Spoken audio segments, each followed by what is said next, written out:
जरांगेंच्या हत्येच्या कटाशी संबंधित क्लिप ही व्हायरल झाली आहे। लोकशाही मराठी मात्र या क्लिपची पुष्टी करत नाही।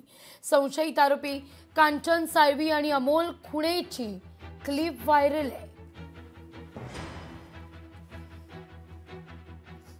मी काय ज्यावेळेस ठरवायचंय का त्यावेळेस आपण चांगलं हे होतं मामाला यांना त्यांना बोलून आपल्याकडे भरपूर जागा आहेत बीडमध्ये पण हा ना फक्त आपल्याला ऐका ना त्या बिचाराला काही धोका नाही द्यायचा।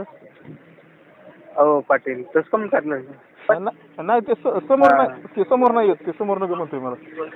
हा समोर कशाला आता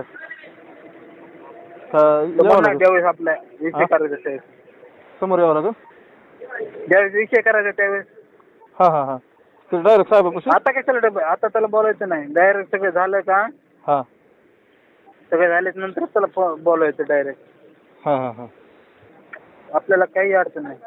आणि साहेबाला मला काही टेन्शन नाही काय नाही बीड मध्ये करायचं पण सर आपल्या हातात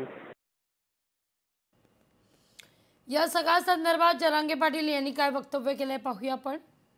आता ते बीडचा कांचन का काय कोणते म्हणतो समजा की बाबा जी भेट झाली त्या भेटीचं अर्थ अनर्थ केला आणि कुठं कटात आणि त्या षडयंत्रात आमचा काही संबंध नाही आहे तर बोललेली क्लिपच आहे ते मीडियाच्या बांधवाला आम्ही देऊन टाकतो आणि काय करायला पाहिजे एस पी साहेबांनी यांचे सगळे दमदाटेसुद्धा काढले पाहिजेत कारण ते त्यातले नंबर छाटणं खूप गरजेचं आहे बरेचसे याच्यामधले यांचे कॉल डिटेल। आता ह्यो 5-6 दिवस फरार का होता ह्यो जर चोर नाही आहे ह्यो जर चुकीचा नाही तो बीडवाला कांचन का काय मी फरार का होता म्हणजे यांनी पुरावे नष्ट केलेत का याला कोणी करायला लावलेत का याच्या पाठीमाग कोण होतं हे सगळा याचा शोध मात्र तातडीनं लावणं खूप गरजेचं।